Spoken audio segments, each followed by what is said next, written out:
This innovative robo-turret, which can cruise around the battlefield on its own, feels like something straight out of a sci-fi movie. But believe it or not, it's just a startup that kicked off back in 2014, right when the Russians first decided to roll into Ukraine. Fast forward to January of this year, and Ukraine officially signed contracts to mass produce the remote-controlled combat module Shablaya. So this little startup idea has now turned into a deadly weapon, one that keeps soldiers out of harm's way. And if you don't take my word for it, just listen to the platoon commander for one of Ukraine's most battle-hardened battalions. It's going to cut down troop losses and, naturally, cause a lot of headaches for the enemy. Just from a psychological standpoint, having one of these things roll up on you is unsettling. There's a machine gun staring you down, and you've got no clue how to take it out. And trust me, taking it out isn't exactly easy. The Shablaya turret can hit targets from up to 2 miles away, equipped with a video camera and thermal imaging. Just like our channel is equipped with fresh and exciting videos, hit the like button. With its detection and observation tools and remote control, the operators of this robo-turret can fire while staying safely out of harm's way. But it's not the only bot Ukrainians are deploying. Robots that look more like something out of Black Mirror, robotic dogs, have already joined the ranks of Ukraine's armed forces. Here's what a soldier in the unit using these robo-dogs has to say about this innovation. We've been working on this idea for nearly a year now. We've fine-tuned this robot, and with a few more tweaks, let's just say it'll be polished up and ready to serve as a multifunctional weapon. These compact, tough, and agile 4-legged ground drones are operated remotely and can go where aerial drones can't, like inside buildings or right into Russian trenches. Besides reconnaissance, they can carry light loads and even search for booby traps left by Russian forces. There are already 30 of these robotic dogs at the front. Thanks to their small size and camouflage, they're nearly impossible to spot. They move across the battlefield at speeds up to 6 miles per hour and operate within a 2-mile range for up to 5 hours. And the price? Depending on the model, they range from 4,000 to 8,000 euros. Not too bad for a device that saves lives.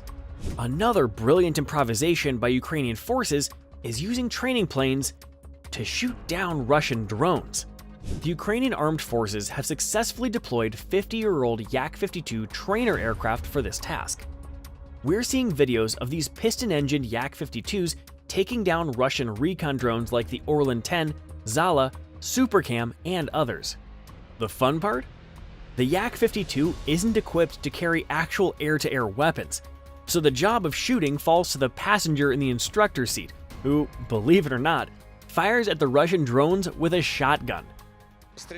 With a shotgun blast, about 50 pellets fly out, and even if 1 or 2 hit the target, it's enough to mess up that bird, big or small, ensuring it won't be flying much farther. The effectiveness of this crew is extremely high, and Russian troops have begun to pay special attention to the pilot and gunner's hunting, as well as to the board itself. Now, let's take a look at these Frankenstein creations of this war. It's pretty fascinating. A video surfaced online showing Ukrainian soldiers using an improvised multiple rocket launcher. It's an unusual setup, with 2 launch blocks for S-8 rockets, old Soviet air-to-ground rockets likely dug up from ancient stockpiles, mounted on an MTLB chassis. Interestingly, the Ukrainian armed forces actually tried to produce this wonder weapon about 10 years ago. Back in 2015, they created 5 experimental multiple rocket launcher systems. For the first prototype, they used the chassis of a Strela 10 anti-aircraft system, swapping the anti-aircraft launchers for blocks of unguided rockets.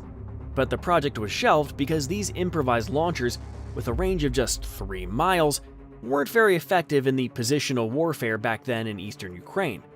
Now, though, it seems this approach might just work.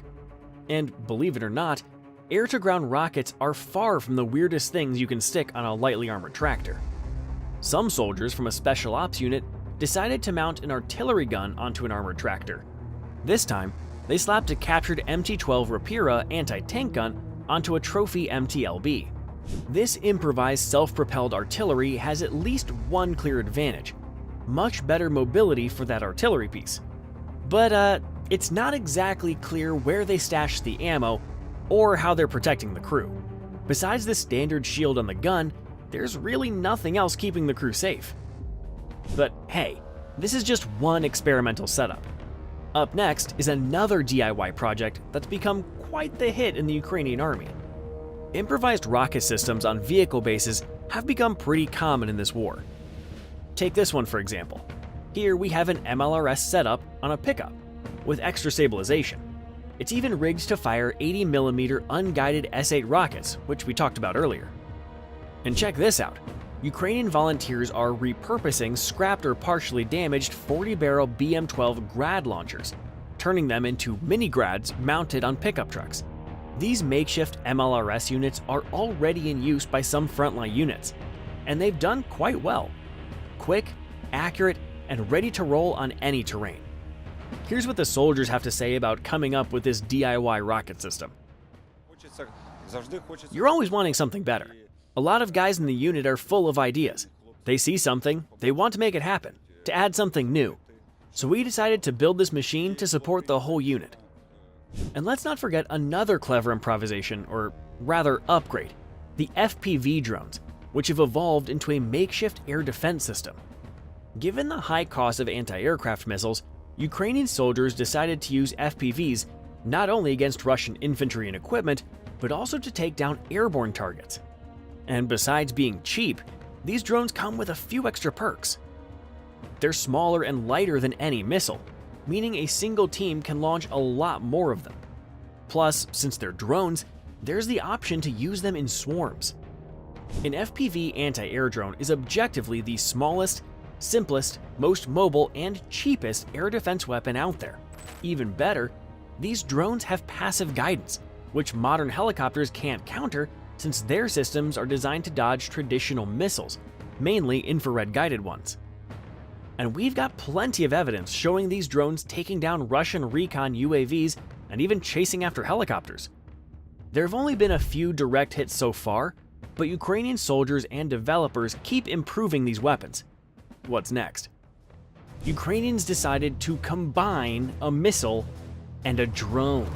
This invention caught attention this summer during President Zelensky's speech. The first and successful use of our new weapon took place, a completely new class of weapon, the Ukrainian drone missile. This long-range weapon was specially developed by the Ukrainians for long-range strikes, and they named it Palianytsia. Ironically, this very word, meaning bread, is used by Ukrainian forces to identify enemy saboteurs. Turns out, Russians just can't pronounce it. Unfortunately, not much is known about this weapon. All we know is that Palianytsia is made according to the classical aerodynamic scheme. That is, the wings are located in the middle part of the missile, and the warhead is in the front of the drone missile.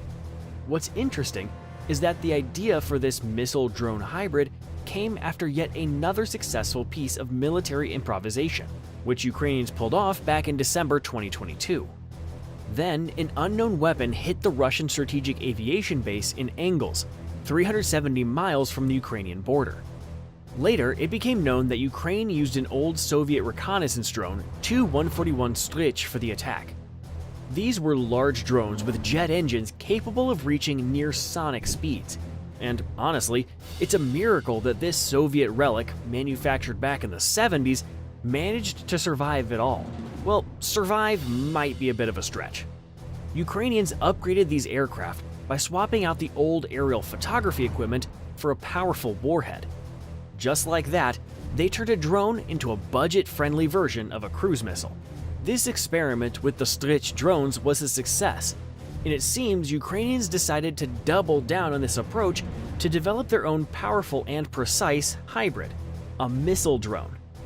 And if you compare the Tu-141 Strych with the new Ukrainian missile drone, you could say that Palianytsia is a sophisticated and high-tech solution for striking the Russians. Though Ukraine's next invention in this war might seem less refined to some, it's already caused quite a few headaches for the Russians, especially for their navy. While Ukrainians weren't the first to create unmanned surface drones, they were the first to make them kamikaze style, capable of hitting targets up to 500 miles away. Equipped with night vision and compact enough to slip past Russian radar, these unmanned mini-ships have helped tip the balance in the Black Sea, curbing Russia's Black Sea fleet. We've covered this in more detail in this video you see in the info card. One of the highlights this year, Magura V5 drones managed to sink 2 large Russian landing ships, the Caesar Kunikov and the Sergei Kotov. Ironically, the latter was supposedly patrolling against Ukrainian sea drones.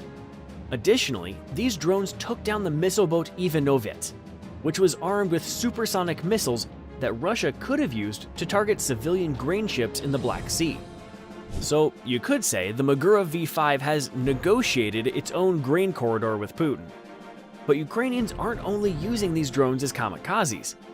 According to the New York Times, Ukrainian sea drone operators have conducted several dozen remote mining operations, forcing the Russian fleet to stay over 200 nautical miles from Ukrainian shores.